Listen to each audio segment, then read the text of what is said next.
Student, myself Pradeep Sharma. Dear student, today I will start your revision continue of the land resources. Land uses के बारे में हम बात करेंगे. Land uses का कहाँ कहाँ ह्यूमन यूज़ करता है लैंड को, उसके बारे में हम थोड़ा सा बात करेंगे. तो आपको हमने पहले भी इसके लैंड के बारे में बताया था. इस चैप्टर का नाम हम आपको पहले ही बता चुके हैं कि पहले रिवीजन करा देते हैं इसका. Land, soil, water, natural vegetation and wild life resources, इसका हम एक बार रिवीजन करा रहे हैं. तो अभी आज इस रिवीजन में आपका लैंड यूजेस पढ़ेंगे कि लैंड यूजेस किस प्रकार से किया जाता है बाय द ह्यूमन. अभी इसको आप गौर से पढ़ेंगे. चला, land uses. Land can be utilize by human in diverse ways. आप जानते हैं कि जो लैंड को जो ह्यूमन है भिन्न भिन्न तरीक़ों से यूज़ करता है. सबसे पहले क्या है आपका, जैसे रेजिडेंशियल के लिए यूज़ करता है, इंडस्ट्रीज़ बनाने के लिए यूज़ करता है, खेती के लिए यूज़ करता है, जंगलों में, और माइनिंग पर्पज़ से. यानी कि बहुत सारे पर्पज़ हैं जिसके लिए ह्यूमन जो है लैंड को यूज़ करता है. आप समझ सकते हैं कि लैंड के ऊपर ही सब कुछ एक्टिविटी जो भी ह्यूमन करता है वो संभव है. अगर लैंड नहीं है तो ह्यूमन एक्टिविटी जैसे इंडस्ट्रीज़ है, स्कूलिंग है, कुछ भी एक्टिविटीज़ है वो लैंड के बिना संभव नहीं है. तो इसलिए आपको बोला गया this way that land is use depend on the physical factors such as terrace, climate, cloud, soil, ये count, soil, minerals, technology and the availability of the water. तो लैंड जो है इन तरीक़ों से यूज़ किया जाता है. और दूसरा क्या है, लैंड का जो यूजेस है वो इसके फिजिकल फीचर्स पे भी निर्भर करता है. जैसे अगर बात करें लैंड का जो फिजिकल फीचर्स है, मान लिया फॉरेस्ट है जहाँ पर आपका, या फिर माउंटेन्स है, तो वहाँ पे लैंड का यूजेस अलग प्रकार से किया जाएगा. जहाँ पर प्लेन है वहाँ पर लैंड का यूजेस अलग प्रकार से किया जाएगा. ये सब जो है टेक्नोलॉजी, मिनरल्स, ये फिजिकल क्लाइमेट, जो भी आपका टेरेन है, उन सब पर ये निर्भर करता है. In quality of land is not suitable for agriculture. भाई इनमें क्या बात करें कि अगर लैंड अगर हमारा सूटेबल नहीं है खेती करने के लिए. On other hand in some areas, बिल्कुल आप क्लियर वे में देखेंगे थोड़ा सा, in some areas the undulating terrain and rocky surface में be a constant of the agriculture. अगर बात करते हैं भाई पहाड़ों की बात करें या अनइवन सरफेस है, वहाँ पे खेती कहाँ हो सकती है. तो वहाँ पे जो है स्टीप स्लोप्स पाए जाते हैं माउंटेन में. पुअर सोइल है क्वालिटी की, सोइल इरोजन होता है इन कॉमन वे में. जब भी बारिश आती है तो मिट्टी जो बह कर चली आती है नीचे प्लेन्स में आ जाती है. तो इस प्रकार से आप देख सकते हैं कि लैंड का जो यूजेस है सभी जगह एग्रीकल्चर पर्पज़ से नहीं होता, और पर्पज़ से भी होता है. आप देख सकते हैं mountain where the soil quality is good terrain farming is done. जहाँ पर माउंटेन की बात करें वहाँ पर जहाँ पे सोइल की क्वालिटी अच्छी है वहाँ पर टेरेन फार्मिंग की जाती है, टेरेस फार्मिंग की जाती है. आप इसको देख सकते हैं. जैसे हाई मिनरल कंटेंट हैं तो land are use for the mining. जहाँ पे मिनरल्स ज़्यादा हैं उससे हम मिनरल्स निकाल लेते हैं खुदाई करके, जिसे हम माइनिंग बोलते हैं. For example Wales in South Africa has rich mineral deposit. Wales की बात करें, वेल जो साउथ अफ्रीका में वहाँ पर जो मिनरल डिपॉजिट पोस्ट हैं तो उनको वो यूज़ करते हैं, निकालते हैं माइनिंग के द्वारा. Hence many mines have been setup there. इसलिए वहाँ पर बहुत सारी माइन सेटअप कर दी गई हैं. इसका मतलब है कि जहाँ जिस लैंड पर हमें मिल सकता है, ह्यूमन के लिए जो यूज हो सकता है, जिस पर्पज़ से यूज हो सकता है उस पर्पज़ से हम लैंड को यूज़ करते हैं. और इसमें क्या है, टेक्नोलॉजी भी एक महत्वपूर्ण पार्ट निभाती है. इसको थोड़ा ध्यान देखेंगे. As technology improve over the time the areas where agriculture can be practice successfully expand. जब से टेक्नोलॉजी हमारी डेवलप हुई है, हमारा जो एग्रीकल्चर का जो एरिया है वो बड़ा है खेती करने का. तो पहले इतना नहीं था. ये आप देख सकते हैं, देखिएगा माउंटेन्स का एरिया आप देख रहे हैं किस प्रकार से यहाँ पर हो सकता है. ये सारी चीज़ें आपने देखी, कहीं भी आप देख सकते हैं. और यहाँ पे आप देख सकते हैं जैसे कंट्रीज़ दिया हुआ है एग्रीकल्चर, जैसे यहाँ पे दिया percentage of the land is used. देखिए यहाँ पे ऑस्ट्रेलिया में एग्रीकल्चर 6% में यूज होता है लैंड पर. पास्चर लैंड है जिस पर जो घास चराते हैं पशु वो है आपका 56% है. फॉरेस्ट 14% है. और अदर यूजेस ऑफ लैंड 24% है. इसी क्रम में आप देख सकते हैं यूएसए सब का दिया हुआ है और इंडिया का भी देख सकते हैं. अगर एग्रीकल्चर पर्पज़ से देखिएगा, एग्रीकल्चर पर्पज़ से इंडिया का 57% यूज हो रहा है. यहाँ पर 57% है, आप देख सकते हैं एग्रीकल्चर पर्पज़ से. और दूसरा आप जो पास्चर लैंड 4% है और अदर्स में केवल हमारा 17% है. तो हम मोस्टली हम यूज़ कर चुके हैं. फॉरेस्ट में हमारा केवल कितना है आपका 22% है. ये लेटेस्ट डाटा आपका बता रहा है. तो यहाँ पे तो इसमें कंट्री की ऐसी highest percentage of area each of the, इनमें सब में अलग अलग बना सकते हैं कि एक्टिविटीज़ के बेस पर आप इसे कर सकते हैं। तो देखिए land can B divided on the basis of the ownership. अब देखिए लैंड की बात कर रहे हैं कि लैंड को कैसे कैसे डिवाइड किया जाता है। भाई एक तो लैंड के खुद ओनर होते हैं आप, इसमें ओनरशिप के बाद में प्राइवेट है और कम्युनिटी लैंड है। प्राइवेट में तो क्या होता है किसी इंडिविजुअल व्यक्ति का होता है, और कॉमन लैंड में क्या होता है कम्युनिटी से मतलब है आपका, कम्युनिटी लैंड में। ठीक है, तो इस लैंड के हम यूजेस की बात कर रहे हैं जो वे में किया जाता है on the basis of the ownership, यानी कि उसकी मालिकाने हक के पर यूज़ किया जाता है। Use for common purpose, like हम कहाँ यूज़ करते हैं कॉमन पर्पज़ में, गेहूँ को इकट्ठा करना है, चारे को इकट्ठा करना है, ठीक है, और जो और भी है फेस्टिवल्स के लिए, वीकली मार्केट्स के लिए, also known as the common property resource, ये सारे कॉमन प्रॉपर्टी रिसोर्स कहलाते हैं।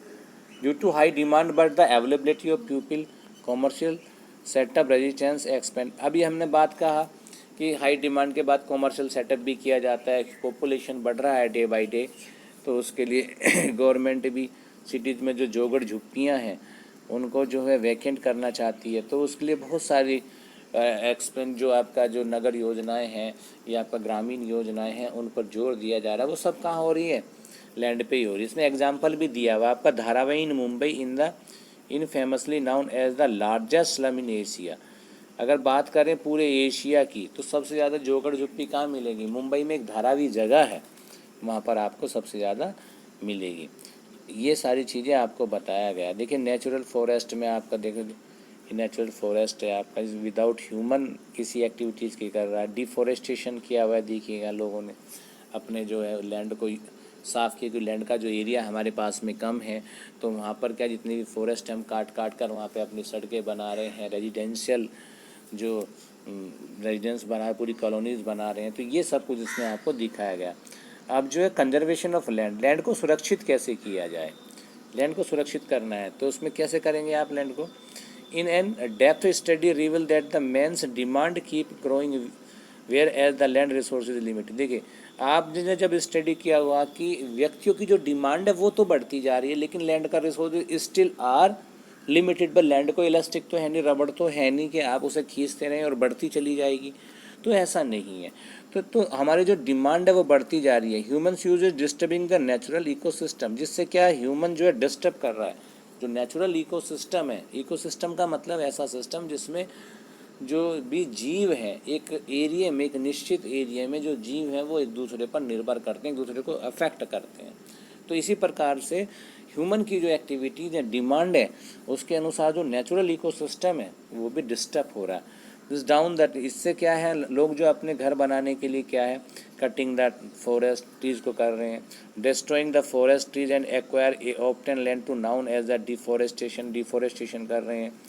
This is a manner global issue of today. आज की डेट में ये बहुत बड़ा पूरे वर्ल्ड के सामने इशू आ गया किस प्रकार से हम इकोसिस्टम को मेंटेन करें। We have studied about the Amazon rain forest. आपने अमेजोन फॉरेस्ट का नाम सुना होगा।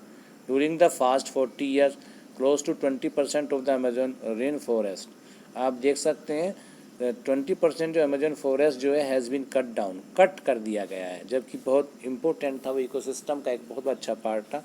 Land under the forest areas clean be use to be purpose like agriculture, building residence and commercial structure. Land कहाँ use किया जा रहा है, इंडस्ट्रीज बनाने के लिए, घर बनाने के लिए, या अदर व्यापारिक कंडीशंस के लिए हम उसे यूज़ करते हैं।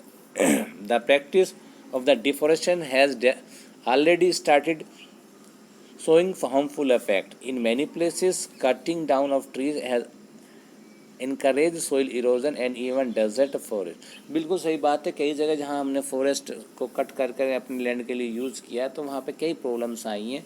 वहाँ के जो ऊपरी मिट्टी है, जो उपजाऊ मिट्टी है, वो आंधी तूफान बारिश में बहकर चली जाती है तो वो इनफर्टाइल हो जाता है और धीरे धीरे वो डेजर्ट रेगिस्तान में आपका तब्दील हो जाता है। आप समझते हैं कि डेजर्ट सोइल में आपका फसल उगाना नामुमकिन है। Many farmers have been using harmful pesticides medicine. आपने देखा होगा बहुत सारे फार्मर्स हैं जो हैं हार्मफुल पेस्टिसाइड्स फर्टिलाइजर्स यूज़ करते हैं, जिससे जो फर्टिलिटी जो है सोइल की वो इफेक्टेड होती है। दूसरा क्या है, ज़्यादा पानी इरीगेट कर देते हैं, ज़्यादा पानी से भी है जब इफ़ेक्ट होता है, क्योंकि मिनरल्स होते हैं, मिनरल्स और केमिकल्स तो होते ही हैं आपका पूरा मिट्टी में, तो पानी के साथ क्रिया करके है ना, वो भी आपका साल्टी बना देते हैं, तो वो भी ज़्यादा पानी का लॉगिंग हो जाता है, बढ़ जाता है, तो वो भी बेकार हो जाता है।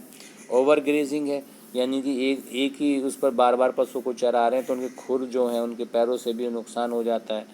तो ये सारे हैं अपने पशु, जो हमारे पालतू पशु लाइव स्टॉक बोलते हैं, उनसे भी आपका जो है पूरा ख़त्म हो जाता है। तो ये सारी चीज़ें आपने इसमें देखी। अब इसका सबसे सिंपल वे में कंजर्व कैसे करना, सुरक्षित कैसे करना है। सबसे पहले सुरक्षित करने के लिए हमें क्या करना चाहिए भाई, डिफॉरेस्टेशन नहीं करना चाहिए, हमें एफॉरेस्टेशन करना चाहिए। और जो हमें जो है जो अच्छी ब्रांड की जो खेती करनी चाहिए। फिर हमें ये भी हमारे पास में चेकअप इंस्ट्रूमेंट होने चाहिए कि हमारी खेती में कौन सा पेस्टिसाइड, इंसेक्टिसाइड ख़राब हो रहा है।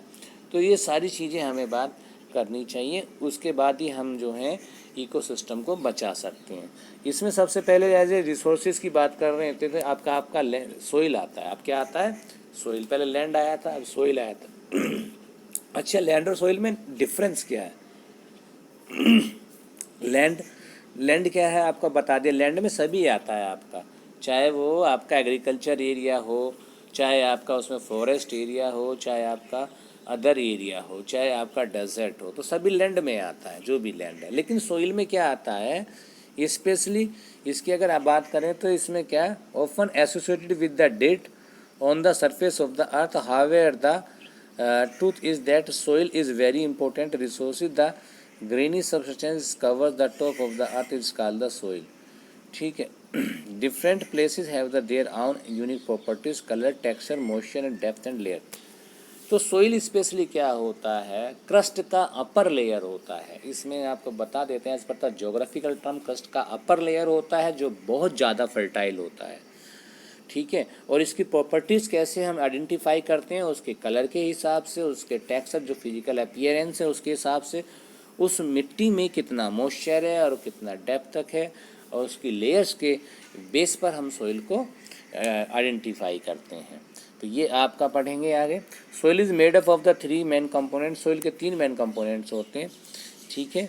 Inorganic material, organic material and living organism, ये तीनों चीज़ें होती हैं। एक कार्बनिक होता है, ठीक है, और दूसरा क्या है उसमें लिविंग। कार्बनिक से इनऑर्गेनिक, ऑर्गेनिक का मतलब क्या, ऑर्गन से स्पेशली क्या, कार्बन कंटेंट को हम इसमें देखते हैं और किस प्रकार से उसका ये बनता है। और आगे जो भी सिस्टम होगा उसको हम आपको नेक्स्ट वीडियो में बताएंगे। ठीक है स्टूडेंट्स, तो मैं आई होप कि आपको ये वीडियो समझ में आया होगा और आप इसको आगे पढ़ेंगे। फिर आगे आपका टोपोग्राफी आएगा, उसके बाद जो आपका इसके मेथड्स आएंगे थोड़े से, और इसके बाद फिर ये आपका समाप्त हो जाएगा। तो कल हम इसको आपको समाप्त कर देंगे। ठीक है, thank you, have a nice day.